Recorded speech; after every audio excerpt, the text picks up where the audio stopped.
Ukraine and Russia are accusing each other of blowing up a major dam and hydroelectric power plant in a Russian-controlled part of Ukraine. Widespread flooding has been reported. The videos show water surging through a collapsed wall at the Nova Kakhovka dam in southern Ukraine. Local authorities have urged residents of villages downstream to evacuate. Ukraine's military accused Russia of blowing up the dam, while Russian officials and state media blamed Ukraine. The dam reservoir supplies water for drinking, agriculture, and for cooling the nearby Zaporizhzhia nuclear power plant. Let's cross straight over to our correspondent, Sonia Falnyka, who's standing by in Kiev. Sonia, what more can you tell us about the destruction of this dam? Well, Terry, this event has sparked huge alarm here in Ukraine. President Zelensky has said he's calling an emergency meeting of his National Security and Defense Council to discuss the issue. Earlier, he posted on the Telegram messaging app, saying that, Russia was responsible. It was further proof that Russia needed to be expelled, from every corner of Ukraine. We have to remember that this dam is a really significant facility. It provides much of the drinking water across southern Ukraine, and authorities now are really worried that about 80 towns and villages could now potentially be affected. That could include the strategically important city of Kherson. Now, we've been hearing from the governor of the Kherson region. He has already announced that he's evacuating residents from low-lying districts because he fears that water levels, will start to rise in a matter of hours. We're hearing of residents now being evacuated from villages and districts. We've also seen some footage in the Ukrainian media of some private homes and cellars already underwater, and that is expected to continue. Hospitals in the region are on high alert, and there are two other big concerns linked to this incident, namely the Zaporizhzhia nuclear power plant, which is located further upstream, whether it could lose access to water for its cooling. That is a big concern, and whether the water supply to Russian-occupied Crimea could also be severely affected.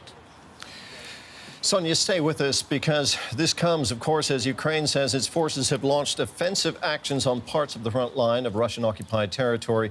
The scale of the operation is secret, and that's just how Kiev wants it.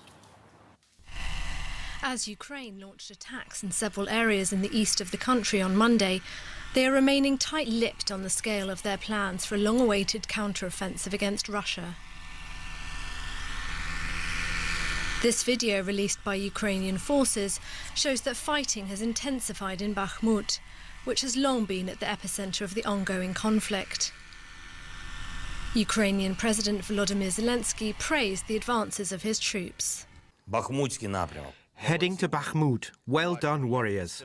We see how hysterically Russia reacts to any action we take there, all positions we take. The enemy knows that Ukraine will win. They see it. They feel it, thanks to your strikes, warriors, particularly in Donetsk region. Thank you for that. Moscow released their own drone footage of Ukrainian tanks launching an attack in the Donetsk region. Russian officials said early on Tuesday that they had thwarted another large-scale offensive, inflicting huge losses on Ukrainian troops. Sonia, what are Ukrainian officials saying about the latest developments in the war? Have they acknowledged that their long-awaited counteroffensive is now underway? Well, Terry, they're certainly not using the word counter-offensive. We've heard from Ukraine's Deputy Defense Minister, Hanna Maliar. Now, yesterday, she said Ukrainian forces are shifting to, she said, a series of small-scale armored offensive operations, mainly in the Donetsk region, around the town of Bakhmut. She described it yesterday as the epicenter of hostilities. She also said Ukrainian troops had made gains there of up to 1 mile in several directions outside Bakhmut. There have been reports of intense fighting and artillery fire in several villages around that town. Russia, of course, is claiming that it has repelled those assaults. So there's very little independent verification of what's actually happening on the ground. The situation on the front line is quite opaque.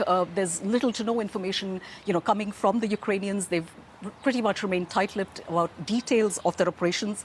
What we do know, of course, is that there is significant military activity along multiple points along the front line, which really kind of stretches over hundreds of miles, right from the south to the northeast.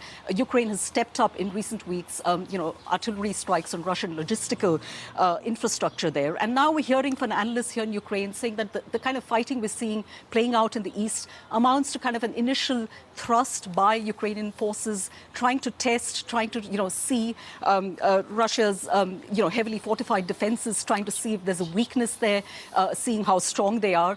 And this could potentially be a precursor to a stronger push.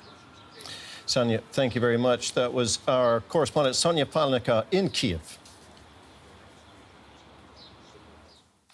Now let's get some analysis now from Frank Ledwidge. He's a former military intelligence officer and joins us from Oxford in the UK. Frank, the destruction of this dam had been feared for a while. What are the military implications of the breach?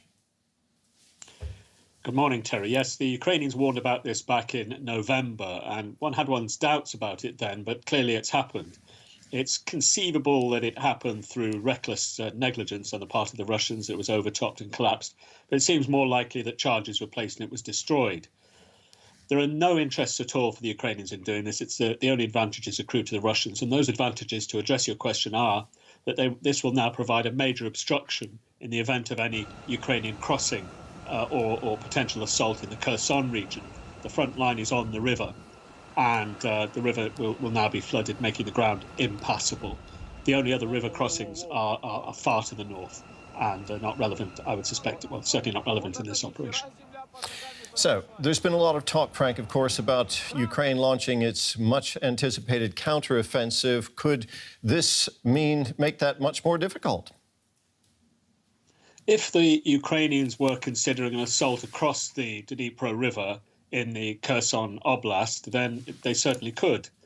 But otherwise it won't impede the offensive at all, which seemed to be, the probing attacks, as Sonia said, which seemed to be focused in Donetsk and indeed slightly to the east of Kherson in Zaporizhzhia. Just probing attacks at the moment, as she said, to test Russian defences. One thing I would say about the Kakhovka Dam, though, and Sonia touched on it, this was one of the major objectives of the Russians. It's ironic, really, in last year's operation. And the purpose was, as she hinted, to recover the water supply for Crimea. So it really is one of those, it's an act of desperation on the part of the Russians. It accrues no advantage to the Ukrainians, but is an expression of Russian military desperation, I would say. OK, so you're saying the Russians stand to gain more from this militarily, but it will have implications for the water supply to Crimea, which it occupies. How worried should we be, Frank, about the impact of blowing up this dam on the Zaporizhzhia nuclear power plant? That power plant is on the reservoir behind the dam and relies on it for cooling. Initial reports seem to indicate that right now the danger is not imminent. The danger or the risk as assessed is that the water will diminish the reservoir and essentially move it, as I understand it, move it a little bit further away from the power station. But I would imagine that the station was designed against the possibility of a compromise of the dam. One would hope so. And remembering, of course, that this dam was built in the late 50s, along with the canal that I mentioned. Frank, thank you very much for your analysis. That was military analyst Frank Ledwidge in Oxford in the UK. Thanks very much, Terry. Always a pleasure. Let's get the Russian view on all of this now. Our correspondent Emily Sherwin, she joins us from Riga as DW is banned from reporting in Russia. Emily, I know you've been monitoring Russian media there. What are Russian authorities saying about the damage to that dam? Well, the Russian-installed mayor of a nearby town near that hydroelectric station initially denied that there had been an attack on the station and on the dam, and then he did admit that the top part of the plant had been destroyed. Russian emergency services told one Russian news agency that around 80 towns and residential areas could be at a flood risk, and we are getting initial reports that some houses in the Russian-controlled, Russian-occupied area around that dam could be being evacuated now as well. Now, there's a lot of talk, of course, about a Ukrainian counteroffensive. Ukraine has admitted that it is launching several small operations. What is Russia saying about all of this? I know it's very difficult to cut through the fog of war. There's a lot of propaganda, but what are you hearing from Russia about what's happening along the front line in Ukraine? Well, interestingly, even before Ukraine admitted that there were some attacks going on, we heard in the last few days from the Russian Ministry of Defense. There was a statement published yesterday saying in a kind of bombastic tone that Russia had repelled an initial large-scale attack.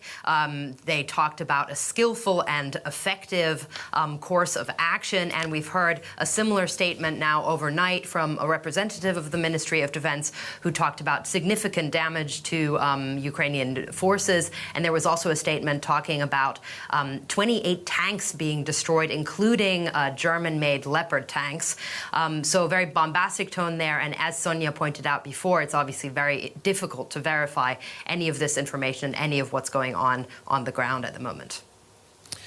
Stay with us, Emily. I mentioned the fog of war. Well, much of that, of course, is driven by propaganda. And since the start of the war, Russian state TV has shaped public support for the so-called special military operation. But lately, the media pundits' tone appears to have shifted. Emily, you've been tracking Russian media since the war began and long before that as well, when you were based in Russia. Do you sense a shift in tone with regard to the rhetoric and the propaganda coming out of Russia concerning Ukraine? Well, first of all, Terry, I would say that overall, of course, there is still huge support on Russian state TV of the war, of continuing the war. And there are many pundits and many observers who say Russia should go harder on Ukraine and really attack Ukraine even more. So that's something that we also hear on Russian state TV repeatedly and have heard since the beginning of the war. I would say, and many observers say, that around the anniversary of the war, so around the end of February, there did start to be somewhat of a shift in tone, when Russian observers and everyone around the world saw that, there is this possibility that Russia could lose this war. The Western support of Ukraine hasn't stopped, which I think Russia did initially think that the Western coalition supporting Ukraine wasn't as strong as it has turned out to be. So I think, as we've seen, Russian calculations have changed. They thought that this war was going to be faster than it was. They thought that the West wouldn't be so strong in its support. And I think the Russian rhetoric on state TV has kind of adjusted to that. The longer the war goes on, the harder it is to completely keep reality out of state TV as well. So would you say you're seeing an increase in the criticism of the way that Putin's government is prosecuting this war? What's giving the courage to some of these pundits who are now seemingly criticizing the government? Look, again, I think there's a big distinction to be made between the opposition, or people who are really coming out and criticizing the war effort overall, and these people who we're seeing on state TV. You have to understand that state TV is totally controlled. So the presidential administration has a special person who's in charge of state TV who briefs editors in chief about the narrative, about the overall editorial line that they should be taking on political matters. But, state TV is also some kind kind of a pressure valve, I would say. So it can reflect the popular mood to some extent. It can also test the popular mood. You know, you can put narratives out there and see how people in the country react. That's something that the Kremlin does. So I think it's totally logical in a sense that some of these doubts about the war effort, about the fact that Russia could potentially lose, that some of those doubts are kind of creeping in. And in a way, that's an effective way of quashing them as well, of getting rid of them, to kind of air them on state TV. And then I would say, on the other hand, as I pointed out at the beginning, actual criticism of the war in Russia isn't tolerated. And we've seen that several times in recent months. Just, for example, with one opposition politician getting 25 years in jail for criticizing the war, for example.